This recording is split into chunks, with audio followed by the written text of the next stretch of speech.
إنها سويسرا يا سادة، أهلا بيكم في انترلاكن. تعتبر مدينة انترلاكن هنا من أكتر المدن السياحية بيتوافد عليها عدد كتير من السياح، طبعا زي ما انتم شايفين كده ورا.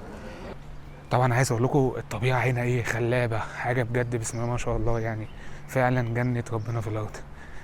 بصوا يا جماعة المنظر، بصوا الجمال، بصوا الجمال.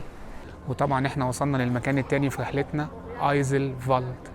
المنظر ده هو سبب شهرته ان هو اتصور عليه فيلم امريكاني، فيلم في هوليود. ده اصلا من ضمن الحاجات اللي في اوروبا هنا اللي بتدي للواحد طاقه ايجابيه. عايز اقول لكم طاقه ايجابيه وسعاده فظيعه فظيعه فظيعه. طبعا دي البحيره التانيه الكبيره، البحيره دي اسمها بيرينزي. من ضمن الحاجات الجميله جدا ان انا لقيت عرب برضو مهتمين جدا برياضه الباراسيلينج والقفز بالباراشوت. انا دلوقتي هحاول اطير الدرون، بس طبعا الريح جامده جدا، ربنا يستر والدرون ما تقعش في الميه، عشان طبعا اكيد مش هنط واجيبها.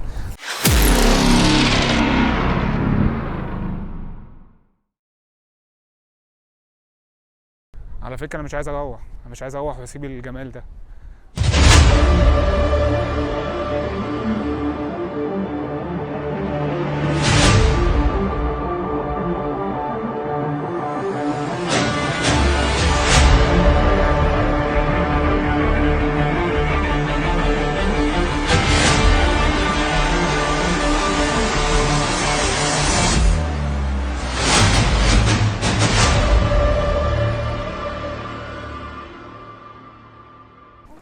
السلام عليكم ورحمة الله وبركاته، أحبائي متابعين قناة ديموس حول العالم. أنا علي هاني ودي قناة ديموس حول العالم. في البداية أنا حابب أشكركم جدا جدا جدا على التفاعل وعلى الدعم اللي أنتوا عملتوه، بجد شرفتوني باشتراككم في القناة ولايكاتكم. وفي وقت قليل أو وقت قصير فعلا وصلنا لحاجة بجد حاجة كويسة جدا. يعني احنا دلوقتي عاملين 2000 سبسكرايب، 2000 مشترك، والفيديوهات في الإجمالي عاملة فوق ال 15000 فيوز. أنا طبعا مكنتش متوقع حاجة زي كده، الدعم ده بجد جالي في وقت أنا محتاجه جدا. وده التزام عليا شخصيا، وان انا لازم اجتهد اكتر ولازم اتعلم اكتر عشان خاطر اديكم احسن جوده واحسن خبره ممكن اقدر اقدمها.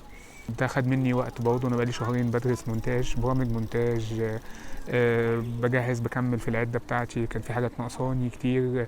بدرس برضه زوايا تصوير وازاي يعني اخد الزاويه الصح في التصوير. كل ده يعني اقل حاجه اقدر اقدمها لحضراتكم بعد كميه الحب والدعم اللي انا شفتها منكم، بجد شكرا جزيلا.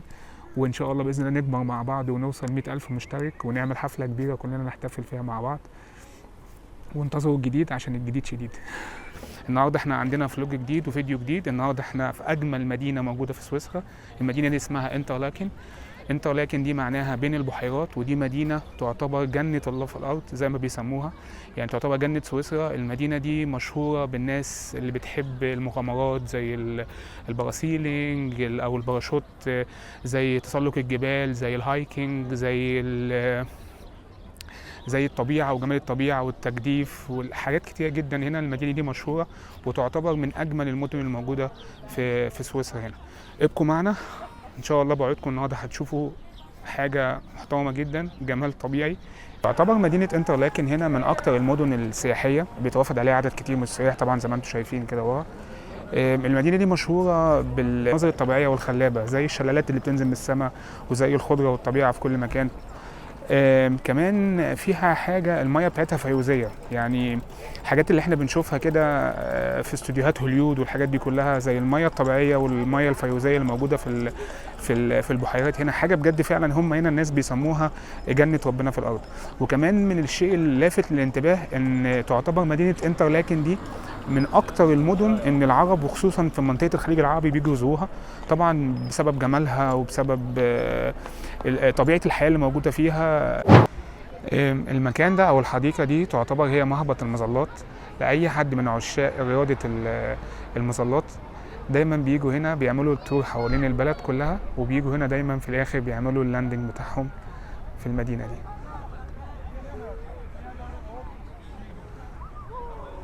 حتى هنا من ضمن الحاجات الجميله جدا ان انا لقيت عرب برضو مهتمين جدا برياضه الباراسيلينج والقفز بالباراشوت.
ضمن الحاجات الجميله اللي قلت لكم عليها هنا، اللي انت طول ما انت ماشي في الشارع بتلاقي المحلات عامله اعلانات باللغه العربيه. طبعا زي ما قلت لكم ده سوبر ماركت تركي، وتلاقي فيه كلمه حلال، علامه الحلال. طبعا زي ما قلت لكم بسبب ان الجاليه العربيه هنا كتيره جدا، غير الناس اللي ساكنه هنا، بجانب عدد السياح العرب اللي بيجي هنا. حتى كل حاجه يعني بص، لو شفت هنا عامل تفصيل بكل حاجه، حلال، قهوه، فطور، شاي، كل حاجه مكتوبه باللغه العربيه عشان خاطر يبقى مطمن ان الناس هتقدر تطلب وتفهم الحاجه اللي هم عايزاها. انا عايز اقول لكم، انا اكتر مره في حياتي شفت فيها كميه عرب موجودين كان المراتي. كميه عرب كتيره جدا في المطاعم وفي الشوارع، عدد كبير جدا من الناس بيجي هنا عشان خاطر يزور مدينه انترلاكن. ودلوقتي احنا رايحين نحجز الرحله البحريه اللي هتعدي ما بين اكبر بحيرتين موجودين في المدينه هنا. طبعا عايز اقول لكم الطبيعه هنا ايه خلابه، حاجه بجد بسم الله ما شاء الله، يعني فعلا جنه ربنا في الارض.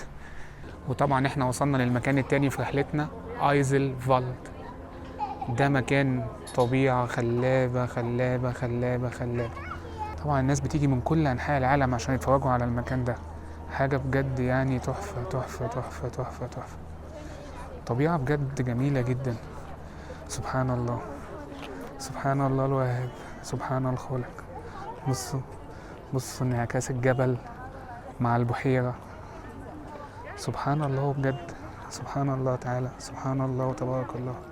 عايز اقول لكم بجد، لو انا قلت ان انا في حتة من الجنة هبقى مش مبالغ. بجد منظر طبيعي وجمال، سبحان الله سبحان الخالق. الطبيعة هنا في كل حتة، سواء من الطبيعة الجبلية او حتى من الغابة او حتى من المية. انا دلوقتي هعمل فلاينج بالدرون وهوريكم المنظر. بصراحة بجد حاجة يعني حاجة جميلة جدا جدا جدا، تحفة. يا رب يعجبكم اللي هتشوفوه. ابقوا معانا.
الحاجات المشهورة هنا جدا الكوبري اللي حضرتك شايفينه ده.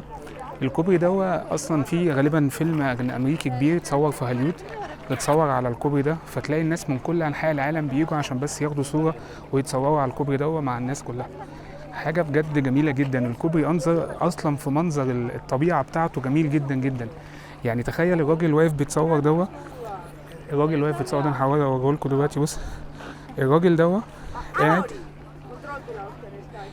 قاعد بيتصور كده في الطبيعه. المنظر جميل جدا، الباك جراوند بتاعته والخلفيه جميله جدا. انا عايز اقول لك لو تبصوا كده شمال شويه هتلاقي الناس واقفه طابور عشان خاطر كل واحد يخش يتصور وياخد الدور بتاعه، عشان ما حدش يضايق حد وهو بياخد الصوره بتاعته.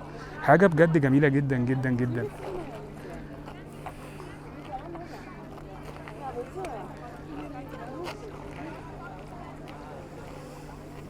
طبعا زي ما حضراتكم شايفين، مهما الواحد يحكي ويوصف على الطبيعه مش هلاقي جمال اكتر من كده، سواء من هنا او سواء من كل الباك جراوند اللي حوالين مني. الطبيعه طبعا بجد جميله جدا جدا جدا. يعني انا مش قادر اوصف لكم ولا اقول لكم الوضع عامل ازاي.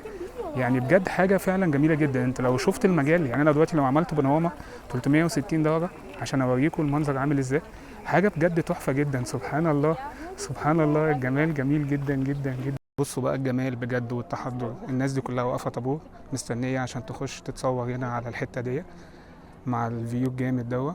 وبيجوا هنا اهو، غالبا بيحطوا هنا حوالي 5 فرنك عشان خاطر يعرفوا يتصوروا، وبعد كده بيطلعوا بيقفوا في المنظر دوت. طبعا انا زي ما قلت لكم قبل كده ان المنظر دوت سبب شهرته ان هو اتصور عليه فيلم امريكاني، فيلم في هوليود. والفيلم ده يعني انا هدور عليه على النت وهجيب لكم اسمه بالظبط وهكتبه لكم عشان خاطر برضه اكون صحيح معاكم في المعلومه. دلوقتي احنا بالظبط على ارتفاع 3500 متر. بصوا المنظر عامل ازاي، سبحان الله بجد، سبحان الله، سبحان الله.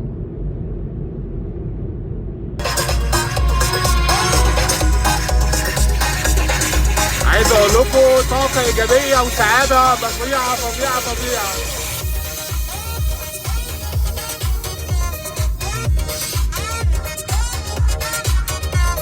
بجد انتوا مش متخيلين كميه الطاقه الايجابيه والسعاده ان الواحد فيها في المدينه دي.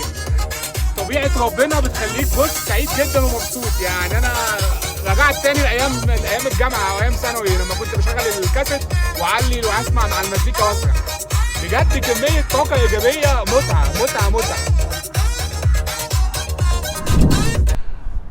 احنا دلوقتي رايحين على المكان البحيره الثانيه، المكان اسمه برينتس. انا بجد انا مش قادر اقول لكم مدى سعادتي قد ايه. بجد المكان ده فيه سحر غريب. المكان ده بيدي كميه طاقه ايجابيه وبوزيتيف انرجي يخليك تحس ان انت فرحان، لدرجه ان انا في العربيه شغلت اغاني تاني وقعدت اغني لوحدي كده، يعني من غير اي كنترول مني او من غير اي اراده مني. بجد انا هوريكم دلوقتي منظر البحيره دي، بجد حاجه يعني تحفه. سبحان الله، ما اقدرش اقول غير سبحان الله. يعني انا لو بايدي اشغل افضل بس مطير الدرون 4K واشغل اغاني فيروز او اغاني حماقي، هو بقى يشوف الدنيا دي كلها ايه ماشيه ازاي. هو ده اللي انا لو بايدي. يعني انت طول ما انت ماشي ما تلاقيش حد متضايق، الناس كلها مبسوطه، كله بيضحك، كله المكان ذات نفسه فيه سحر. انا بقالي في سويسرا مده طويله، عمري في حياتي ما حسيت الجو ده، عمري في حياتي ما حسيت الطاقه دي. يعني انا لو خيروني وعاد بيا الزمن تاني عايز تعيش فين في سويسرا، هقول لهم عايز اعيش في انترلاكن. بصراحه الجمال يا جماعه انتوا مش متخيلين. بص انا عايز اطير الدرون بس دلوقتي بقى فيه هوا، مش عارف هيجيب ده ولا لا، بس هحاول. يعني هحاول حاجه بجد، يعني انا مش متخيل والله العظيم. فعلا لما يقولوا ده فوتوشوب، فاكرين لما كانوا ساعه الثوره بيقولوا فوتوشوب والاعداد دي مش حقيقيه؟ بصوا يا جماعه المنظر، بصوا الجمال، بصوا الجمال، جبال القلب والبحيره والميه الفيروزيه، حاجه بجد سبحان الله، سبحان الله العظيم. بصوا يا جماعه طبيعه، وجنب اليمين ده في بيوت وفي الغابه، ايه الجمال ده. انا دلوقتي هحاول اطير الدرون بس طبعا الريح جامده جدا، ربنا يستر والدرون ما تقعش في الميه، عشان طبعا اكيد مش هنط واجيبها عشان خاطر حضراتكم طبعا الواحد يعمل اي حاجه.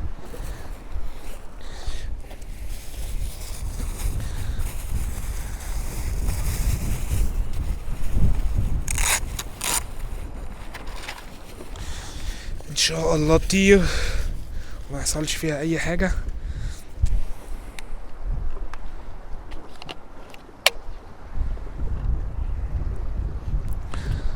ودي اخر بطاريه، 3 بطاريات خلصتهم كلهم. معنى ذلك ان انا طرت لمده 2 ساعتين الا ربع، عشان المفروض كل بطاريه بتخلينا اطير لمده 38 دقيقه.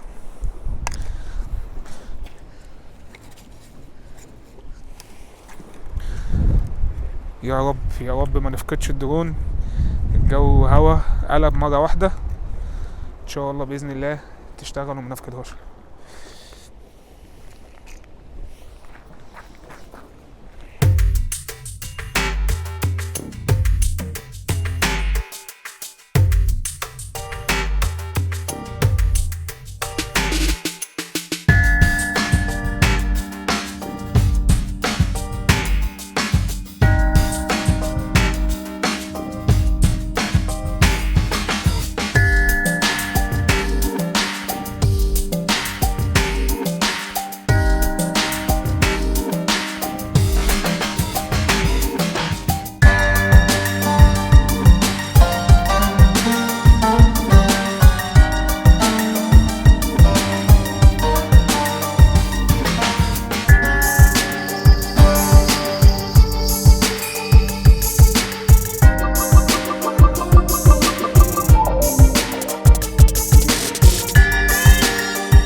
شد، بس الحمد لله رب العالمين احنا حظنا حلو. طبعا كنت لحقت صورت كل حاجه واخدت كل الشطات اللي انا عايزها، و بجد بجد بجد انا استمتعت جدا.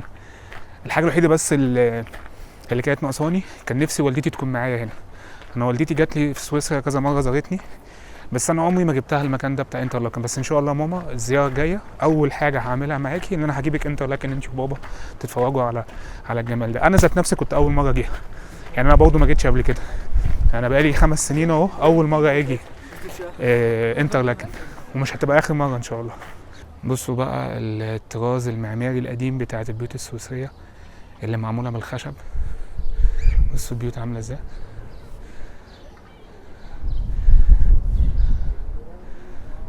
كلها معموله من الخشب. البيوت كلها معموله من الخشب. وعلى فكره البيوت دي يعني بقى لها سنين، يعني البيت ده ممكن يكون من حوالي من 800 سنه ولا 700 سنه ولسه محافظ على المعمار بتاعه. وبعدين كمان اللوكيشن بتاعه تحفه. يعني بصوا البيت فين، البيت في ظهره جبال الألب، وعلى شماله جبال الألب، وبيبص على البحيره. يعني بجد اللوكيشن تحفه يتحسد عليه. بصوا يا جماعه كل الميه دي كلها، الميه دي بتاعت امطار جايه من اعلى جبال الألب ونازله لحد ما تعدي الناحيه التانيه تروح على البحيره. هعدي طريق دلوقتي واوريكم بتروح فين. ثانيه واحده بس عشان في عربيات. تعدي الناحيه التانيه هنا ونازله هنا على البحيره، شايفين؟ على فكره انا مش عايز اروح واسيب الجمال ده، بس انا بجد بوعدكم ان انا هاجي تاني وهعمل فلوج تاني، والمره الجايه هاجي معايا على همام. ده همام بقى ايه، مع البوزيتيف انرجي، مع خفه دم همام، مع جمال الطبيعه، هيبقى حته دين حلقه بعد كده ملهاش حل. ان شاء الله المره الجايه احمد همام يجي معايا.